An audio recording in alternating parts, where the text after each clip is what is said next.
Hey, it's Rick Kettner here. Let's tackle 5 common excuses that prevent people from enjoying the many benefits of productive reading. Here's the list that we're going to be covering in this episode. Number 1, I don't have time to read books.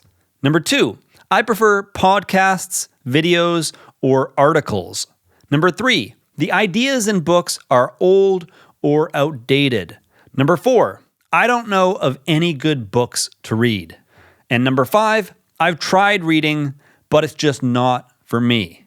So if one or more of these reasons have prevented you from establishing a daily reading habit, we're going to tackle them one by one so you can decide whether or not they truly apply to you. And if you know anybody else that might benefit from reviewing this list, please consider sharing it with them so they can check it out as well. Let's dive straight into reason number 1.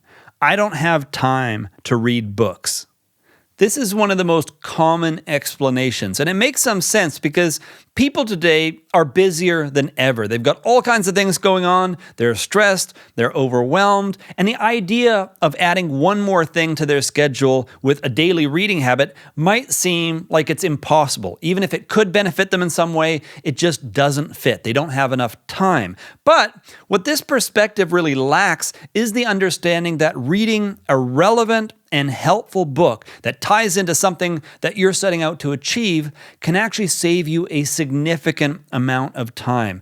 Even a single powerful insight from a very relevant book can literally save you weeks or even months of frustration and all of the time and the energy and other resources that go along with pursuing something in an ineffective way. So I think it's worth noting that as human beings, we waste a lot of time trying to learn or discover or solve things that other people have already solved for us. And relevant books can allow us to benefit from the knowledge and the experience of other people. So not only can we achieve the same outcome faster, but in many cases we can actually end up with a superior result because books will often include insights and ideas that we might never have discovered on our own. So even though we're busier than ever today, I would make the argument that developing a daily reading habit will actually save you a significant amount of time because great and relevant books will help you avoid wasting a lot of time and energy relearning or rediscovering what others have already solved. Let's continue on to reason number 2. I prefer podcasts, videos, or articles.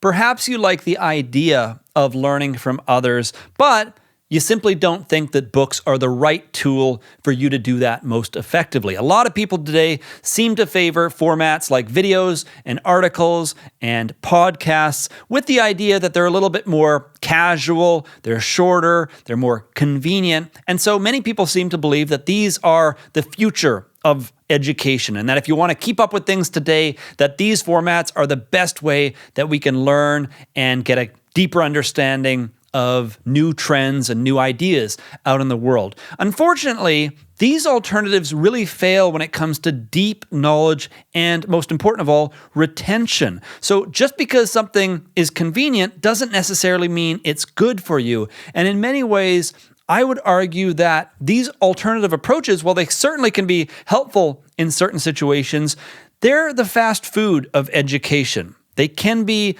convenient in a moment, but if we're really looking for deep value, they're not the ideal approach. Here's a very relevant quote from billionaire Elon Musk.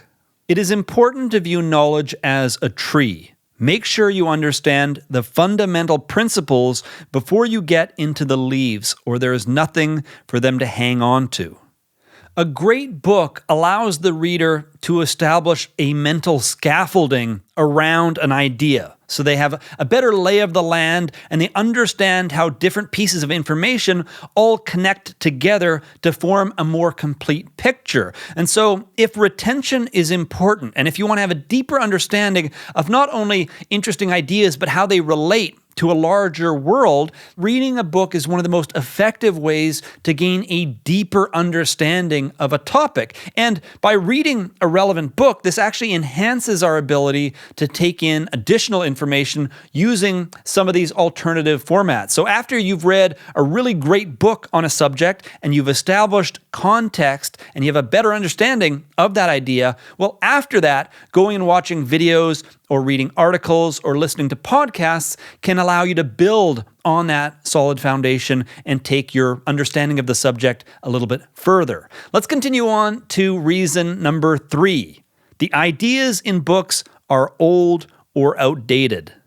The world is moving faster than ever, and so some potential readers out there might be concerned that by the time something is put in a book and that book is published and it's made available to readers around the world, sometimes in bookstores, by the time this whole process is completed, the information may no longer be useful, or at very least, it might be less relevant to the changing times. And of course, there is some truth to this. There are industries that are very fast moving, and sometimes there is cutting edge information that simply cannot be found in a book. However, as a general principle in life, as a general rule, it's far more useful to focus on the things that don't change. The timeless insights that can be applied in many different situations. The basics, the things that we really need to master if we want to have success, even in a potentially changing or evolving market. And so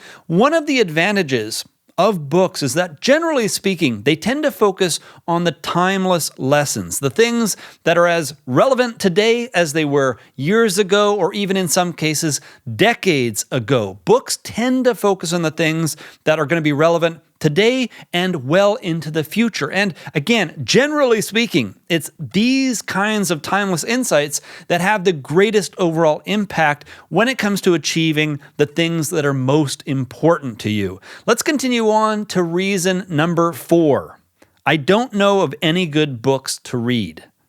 Many people like the idea of reading, but so far they haven't come across a book that they're excited to read. Maybe they've browsed their local bookstore, or maybe they've had recommendations come in from friends and family, but so far, of all the books that they've encountered, they're not really excited to read any of them. And the core issue here tends to be that this approach focuses on trying to find a great book, when what we really should be focusing on is identifying a topic or theme worth exploring.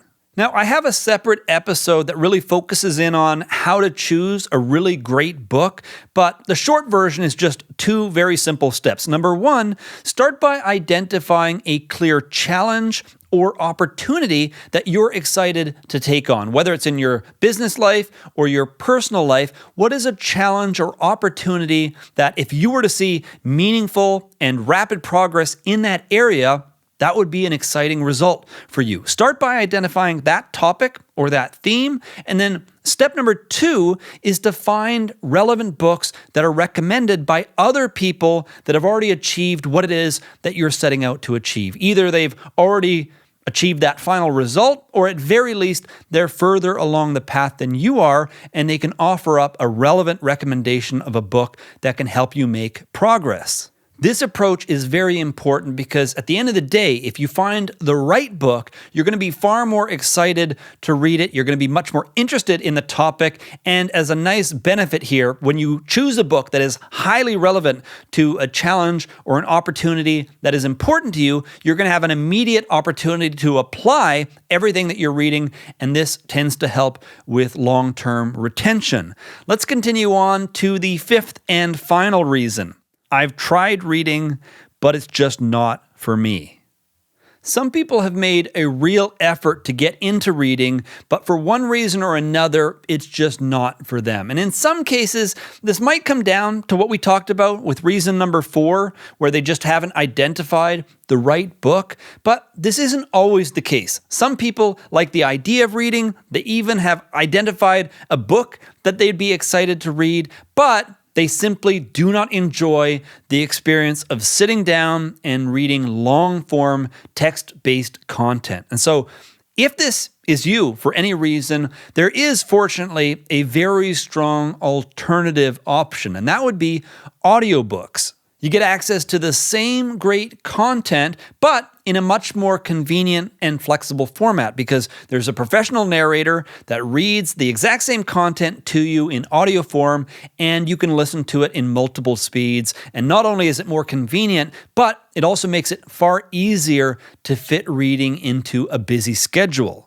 Now, if you've tried audiobooks in the past and you didn't enjoy the experience, I have two very important tips that can make the experience much better. Number one, find something physical to do while listening to an audiobook. You don't want to just sit on the couch with a pair of headphones on listening to a book. It's very important that you engage your body in some kind of physical activity to avoid having your brain wander or falling into distraction. So for example, going for a walk or driving a safe and familiar route or doing chores around the house. And the idea here is you want to be engaged in a relatively mindless physical activity so that your brain can be entirely focused on the content and you can find that happy balance where you're engaged enough in some kind of physical activity that you avoid getting distracted or having your mind wander. Number two, find the right playback speed for you, depending on the complexity of the book that you're going through, and of course,